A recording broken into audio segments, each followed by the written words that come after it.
Hello students, मेरा नाम रितिका सक्सेना है और आज का जो हमारा टॉपिक है वो है vowels and consonants and nouns and pronouns. So हम लोग अपने फर्स्ट टॉपिक से शुरू करते हैं which is vowels and consonants. So vowels की जो डेफिनेशन है वो है vowels is a speech sound which is made by your vocal cords. So अगर हम इसको सिंपल हिंदी में सुने उसका मतलब होता है वॉवल्स वो साउंड होती है जो आपके वोकल कॉर्ड्स के थ्रू निकलती है। वोकल कॉर्ड से हमारा मतलब है सीधे आपके गले से निकलती है, एज इन जो एयर है वो आपके लंग्स से होते हुए सीधे आपके वोकल कॉर्ड से आके आपके मुंह से बाहर आ जाती है। इसमें आपका जो टंग है और आपके जो लिप्स हैं आपके मुंह से कहीं नहीं टकराएंगे। जैसे आपके लिप्स भी उसमें बंद नहीं होंगे, आपका जो टंग है वो आपके ऊपर का जो सरफेस है उस पे भी नहीं टच होगा, आपके दांतों से भी नहीं टच होगा, आपके मुंह के किसी भी पार्ट से आपकी जो टंग या लिप्स है वो टच नहीं होते हैं। उन साउंड्स को हम वॉवल्स बोलते हैं। जैसे कि अब मैं इसका एग्जाम्पल लेती हूँ। वॉवल्स हमारे 5 होते हैं और एक जो नया ऐड हुआ है वो है वाई। तो इन टोटल 6 होते हैं, जिसमें से वाई हम कभी एज अ वॉवल भी यूज करते हैं और कभी हम कॉन्सोनेंट्स भी यूज करते हैं। सो जो 5 मेन वॉवल्स हैं वो है ए, ई, आई, ओ, यू। सो आप अगर ध्यान से मेरे लिप्स को देखेंगे, अगर ध्यान से आप मेरे जो मैं वर्ड्स आपको बता रही हूँ उसको देखेंगे, तो कहीं भी मेरे होठ आपस में नहीं टकरा रहे हैं, ना ही मेरी टंग ऊपर या दांतों पे या लिप्स पे टच करेगी। सो ए, ई, आई, ओ, यू। आपके होठ शेप जरूर ले लेंगे ओ की या ई की, लेकिन टकराएंगे नहीं। तो वॉवल्स इन सिंपल लैंग्वेज वो साउंड्स हैं जो आपकी वोकल कॉर्ड से निकलती हैं और कहीं भी आपके एयर को ब्रेक होल्ड नहीं करती हैं। सो ये साउंड्स आप ओपन मुंह से बोल सकते हो, आपका मुंह खुला होगा, आप बोल सकते हो ए, ई, आई, ओ, यू। आपको इसमें मुंह बंद करने की जरूरत नहीं है। एंड वाई, वाई भी जब आप बोलोगे तो ना ही आपके दांत टकराएंगे, ना ही आपके होठ टकराएंगे, ना ही आपके टंग आपके किसी मुंह के किसी भी पार्ट से टकराएगी। So vowels is a speech sound which is made through your vocal cords. ये इसकी सिंपल लैंग्वेज है। और कॉन्सोनेंट्स क्या होते हैं? इन 6 वॉवल्स को हटा के बाकी के जो अल्फाबेट्स होते हैं वो कॉन्सोनेंट्स होते हैं। अब अगर हम इसको दूसरी परिभाषा में देखते हैं, जब हम बी बोलेंगे, बी, आप देखोगे मेरे लिप्स आपस में टकरा रहे हैं। सो बी, डी, डी जब बोलती हूं तो मेरी जो टंग है वो ऊपर हलक पे मेरी हलक को टच करेगी, ठीक है। सी, सी से मेरे दांत और मेरे होठ लिप्स टकरा रहे हैं, मेरी टंग भी टकरा रही है। बी, सी, डी, ऐसे करके जितने भी कॉन्सोनेंट्स हैं आपका कहीं ना कहीं आपके लिप्स टकराएंगे, आपके टीथ टकराएंगे। Other than A, E, I, O, U, Y, बाकी के rest of the alphabets are your consonants. आप अपने अब मैं अगर आपको बताती हूँ कि वॉवल्स एंड कॉन्सोनेंट एग्जैक्टली कौन से वर्ड होते हैं, वो होते हैं वॉवल्स होते हैं आपके A, E, I, O, U, and consonants होते हैं B, C, D, F, G, H, J, K, L, M, N, P, Q, R, S, T, V, W, X and Z. ये आपके होते हैं consonants. Y can be use as vowels and it can be use as consonants.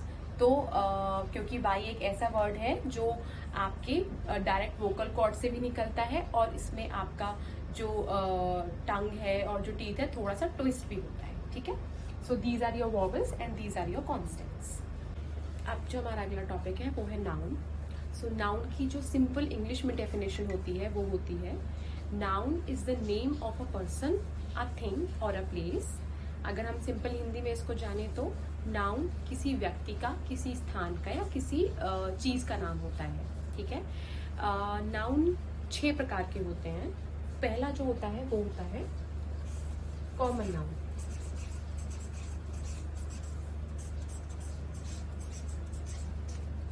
Common noun में हम जब भी बात करते हैं तो हम एक जनरल आइटम की बात करते हैं, हम किसी की जनरली बात करते हैं, हम किसी स्पेसिफिक चीज़ की बात नहीं करते हैं। Common noun are the general noun, ठीक है। अगर हम एग्जाम्पल की बात करें तो हम बात करेंगे अ बॉय, ठीक है, सिटी और कैपिटल और कंट्री। हम उसमें किसी जनरल टर्म की बात कर रहे हैं, हम किसी स्पेसिफिक चीज़ की बात नहीं कर रहे हैं। जहाँ पे भी हम किसी जनरल आइटम की बात करते हैं या जनरल टर्म की बात करते हैं, वो हमारे आते हैं कॉमन नाउन। कॉमन नाउन के एग्जाम्पल आपके होते हैं like boy, like city, country. ये आपके एग्जाम्पल्स होते हैं कॉमन नाउन के, ठीक है। First type is common noun. Second आपका जो टाइप है वो है प्रॉपर नाउन।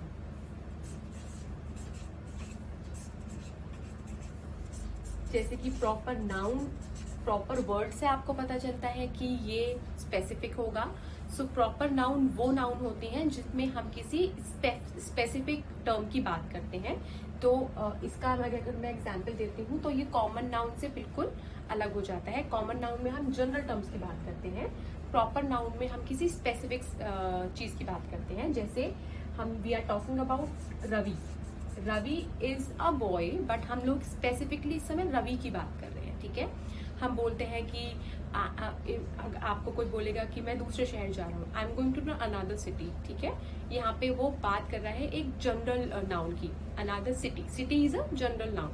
अगर वो बोलता है कि I am going to Delhi, यहाँ पे वो स्पेसिफिक बात कर रहा है, यहाँ आ जाता है प्रॉपर नाउन। तो Delhi is your proper noun, ठीक है। यहाँ पे बात हो रही है कंट्री की, जो कि एक कॉमन नाउन है। अब अगर मैं इसको प्रॉपर नाउन डालती हूँ तो I talk about India. India is the proper noun. Collective noun का मतलब, कलेक्टिव नाउन का मतलब होता है when we talk about group of individuals. हम we talk about group of places, group of items. जब हम बात करते हैं तब हम उसकी बात करते हैं, that is called collective noun. So collective noun के एग्जाम्पल्स हो सकते हैं जैसे अ फैमिली, ठीक है।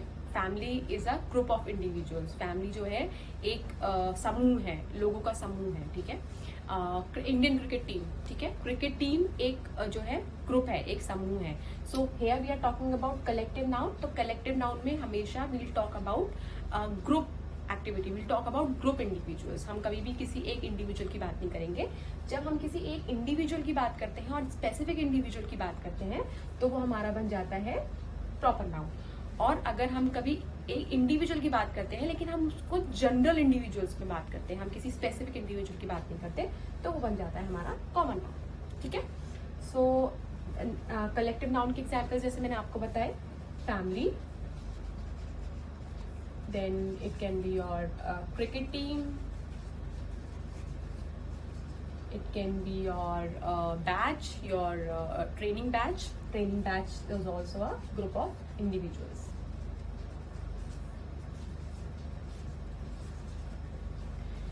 हमारा जो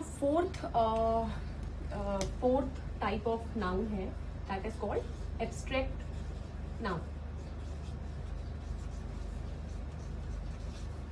एब्स्ट्रैक्ट नाउन, आप एब्स्ट्रैक्ट वर्ड से पता नहीं कर पाओगे कि ये किस तरीके का नाउन होता है। तो मैं आपको सिंपल लैंग्वेज में समझाती हूँ। एब्स्ट्रैक्ट नाउन वो नाउन होता है जो बेसिकली एक फीलिंग होती है, जो एक आइडिया होता है। उस नाउन का आप उस नाउन को कभी देख नहीं सकते, उस नाउन को आप कभी टच नहीं कर सकते, उसे कभी आप टेस्ट नहीं कर सकते।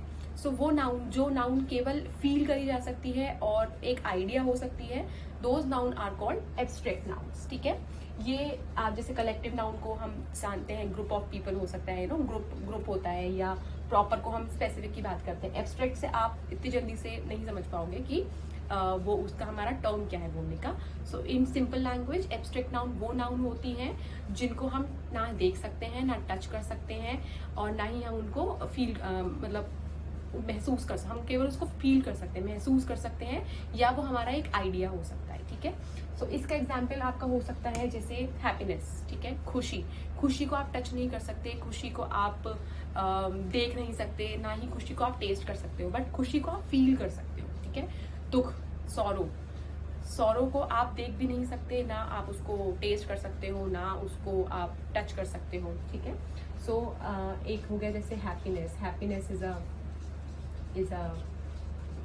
Abstract noun, sorrow is a abstract noun, ठीक है। फिफ्थ हमारा जो नाउन आता है वो आता है काउंटेबल नाउन। काउंटेबल अपने आप में जो वर्ड है वो आपको बताता है कि ये किस तरीके का नाउन है। काउंटेबल नाउन्स वो नाउन्स होते हैं जिनको हम काउंट कर सकते हैं, ठीक है। Those nouns which can be counted, ठीक है। सो उसका एग्जाम्पल हम जैसे देते हैं आपको एप्पल, ठीक है। एक एप्पल है, आप एप्पल को काउंट कर सकते हो। मार्कर को आप काउंट कर सकते हो। पेन को आप काउंट कर सकते हो। So any thing, any item, any place जिसको आप काउंट कर सकते हो, एनी इंडिविजुअल जिसको आप काउंट कर सकते हो, दोज आर काउंटेबल नाउन्स, ठीक है। सो उसका एग्जाम्पल हम देते हैं जैसे पेन हो गया, ठीक है, एप्पल हो गया, it's a countable noun. Sixth type आपका जो आता है नाउन का वो आता है अनकाउंटेबल नाउन। अनकाउंटेबल नाउन से हमारा मतलब होता है वो नाउन, वो आइटम जिसको आप काउंट नहीं कर सकते, ठीक है। आप उसका एग्जाम्पल ले सकते हो जैसे आपका शुगर। आप शुगर को काउंट नहीं कर सकते ना, मतलब वो एक ऐसा आइटम है कि आप उसको मेजर कर सकते हो कि शुगर 1 kg है ना, शुगर 2 kg है, चीनी 1 किलो है, चीनी 2 किलो है, चीनी 5 किलो है, लेकिन आप चीनी का एक एक टुकड़ा तो काउंट नहीं कर सकते। एप्पल का आप टुकड़ा काउंट कर सकते हो, एक एक एप्पल आप काउंट कर सकते हो ना, तो वो काउंटेबल नाउन आ गया। लेकिन जिस चीज को आप काउंट नहीं कर सकते उसको हम कहेंगे अनकाउंटेबल नाउन।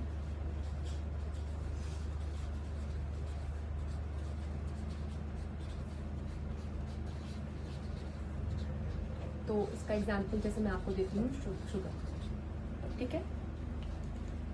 सो ये आपके होते हैं नाउन। सो नाउन 6 तरीके के होते हैं: common noun, proper noun, collective noun, abstract noun, countable noun and uncountable noun. आप हम जैसे जैसे आगे अपने आगे के सेशंस देखेंगे, आगे के टॉपिक्स पढ़ेंगे, हमें इन सब चीजों की जरूरत पड़ेगी, ठीक है। तो आप जितना इनका प्रैक्टिस करोगे, जितना खुद से आप इनको एक बार गो थ्रू करोगे, आपको बहुत अच्छे से समझ में आएगा। कुछ रॉकेट साइंस नहीं है, बहुत इजी है। 6 तरीके के नाउन्स होती हैं। अगर आप सोचो, अगर आप थोड़ा सा अपने आसपास देखोगे तो हम इन सब चीजों को बहुत अच्छे तरीके से यूज करते हैं, डे टू डे लाइफ में यूज करते हैं। लेकिन जब हमें ये बताया जाता है कि ये चीज ऐसी है, वो चीज वैसी है, तो हम थोड़े से कॉन्शियस हो जाते हैं। कॉन्शियस होने की बिल्कुल जरूरत नहीं है, केवल इसको ध्यान से समझने की जरूरत है।